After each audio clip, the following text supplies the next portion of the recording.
Okay, trying to take up where I left off on that last one. So we use a Punnett square when we're just comparing two traits that we know are only affected by one place in the genome.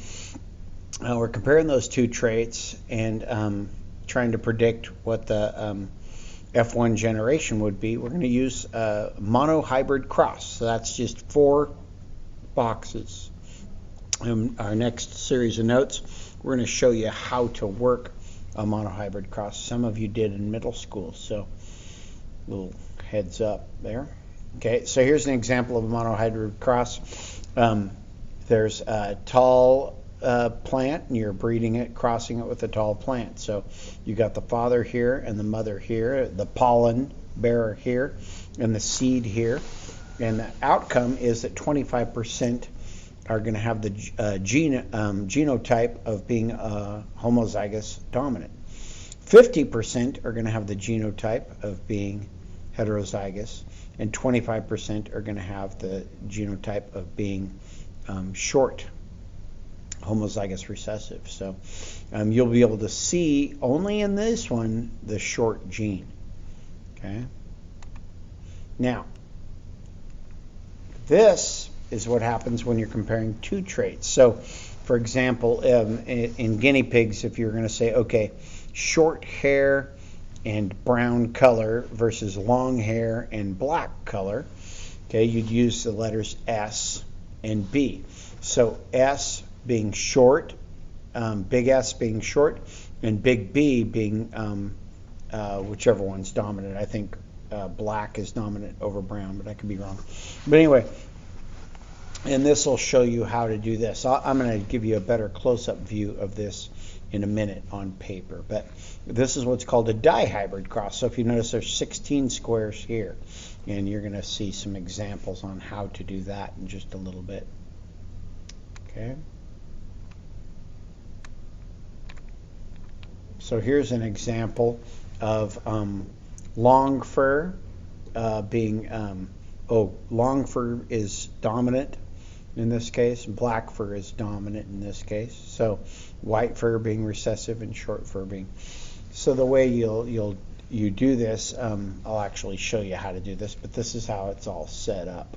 This is a dihybrid cross, comparing two traits at the same time and their outcome in the population. Okay. So this is a very famous phenotype. Okay, it's and we'll get into that too. Famous phenotypes in dihybrid crosses. Okay, another thing that could happen in the case of snapdragons here. My wife likes to plant snapdragons, and I can assure you that this is what happens. You might go to the store and buy some pink snapdragons. You might go to the store and buy orange or red or white, but there's a thing that they have called incomplete dominance. Okay, so if you have two red parents, you're going to wind up with a red baby, a red offspring. But they're both kind of equally expressed, and they could make pink if they're heterozygotes. So heterozygotes tend to be pink, and then homozygous recessive are white. So it's kind of like what happens when you take a can of paint. If you take red paint and pour it in with white paint, you wind up with pink paint.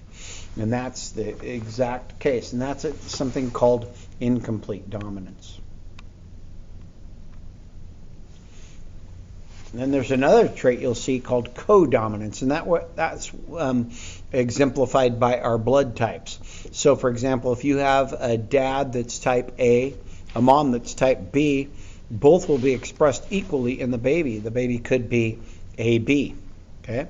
If you have a mom that's type O and a dad that's type A, if he's homozygous dominant for AA, in other words, then it's just going to be type A. All the babies are going to be type A. So if he is just type A, A positive or A, and his parents, one of his parents were O, then that's going to be expressed It's just type A.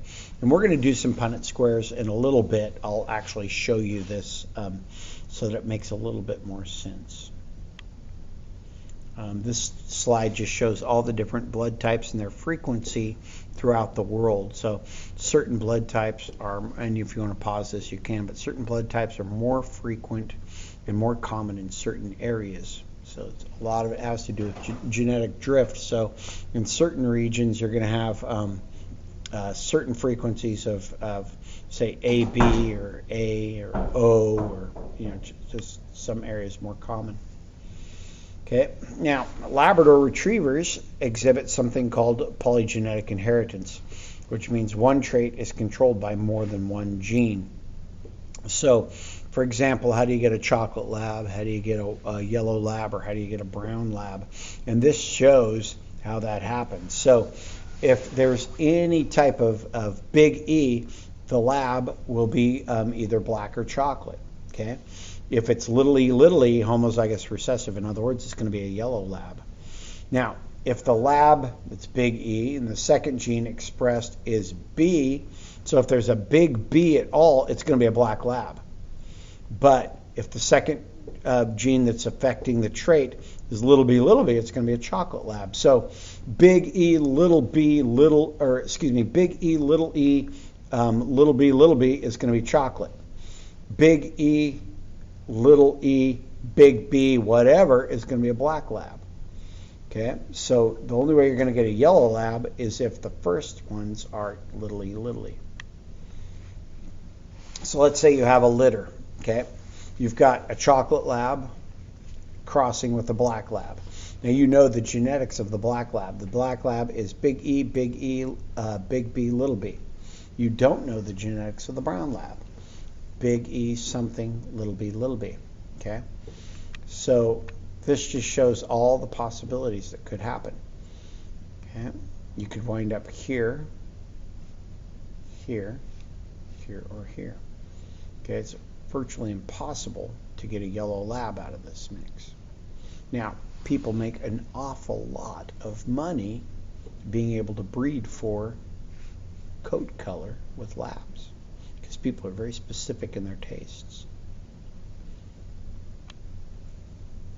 Another thing is sex-linked inheritance. Okay, this is an example of one example would be eye color, or excuse me, not eye color, but color blindness. Okay, so on the top here you have the mom, and she is not colorblind because women can't be, but she does carry the gene for color blindness. Now let's look at all the different outcomes of her children. Okay, it's impossible for this daughter here to be, notice how I'm using X's and Y's right now in this monohybrid cross. It's impossible for this daughter here to be colorblind, and none of her kids could ever be colorblind.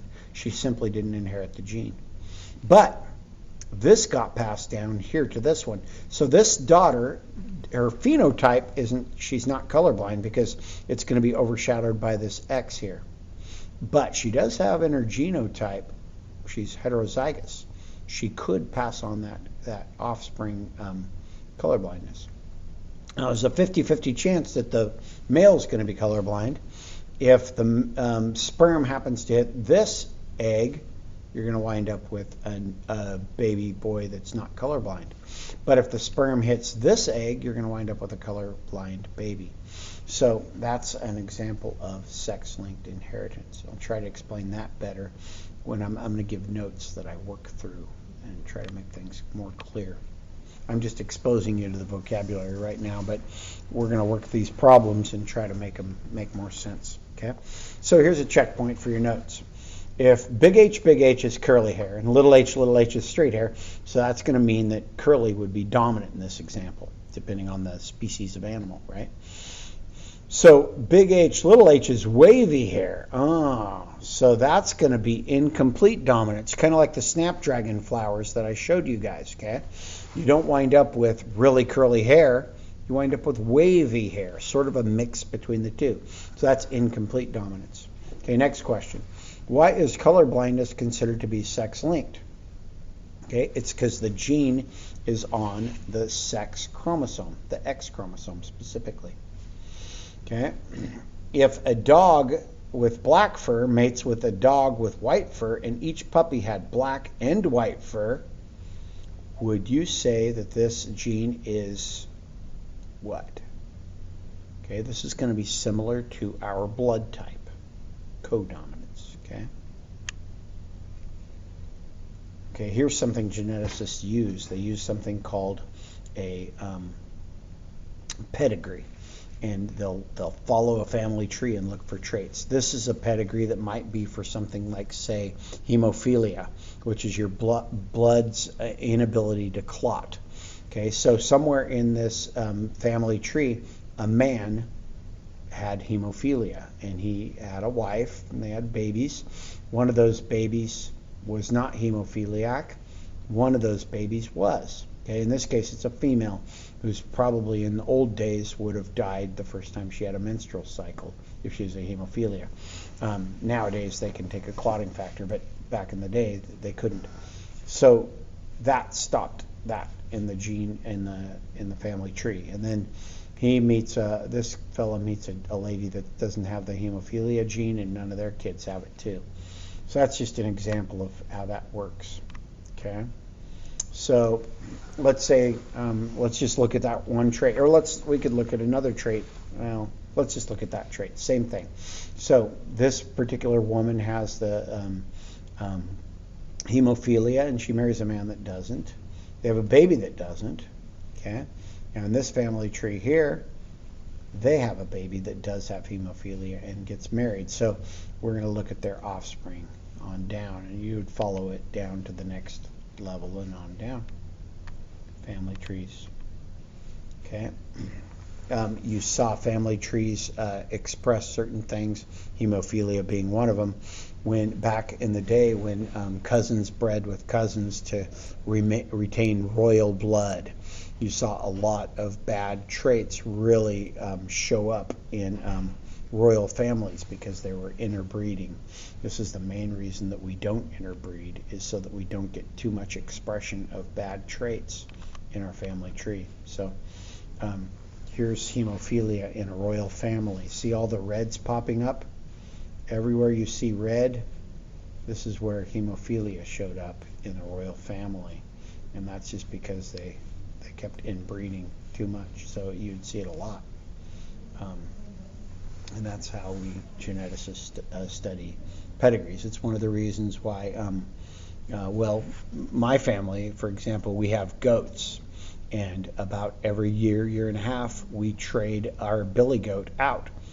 We keep all of our does, but we trade our billy goat out so that we get a new billy goat, so that we're always mixing our genetics. So it's very important to keep genetics mixed up. Okay. All right. Next time we do a slide, I'm gonna show you different things, and I want to work on some of these things. For example, you'll see an example of this, a sex-linked trait. You'll see examples of polygenetic traits like this. You'll see me working problems so that you get experience in blood type. Blood type's always interesting because it's very indicative. Like it's very clear once you know your blood type. You know for sure that your mom is your mom, but is your dad your dad? Well, a blood type test will always tell that. You know, it would tell if it's possible or if it's not. And we'll explain why.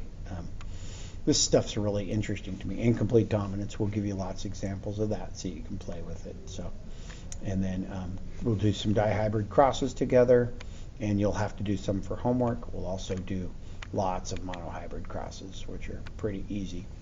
Okay, so I really enjoy genetics. I hope you guys do too.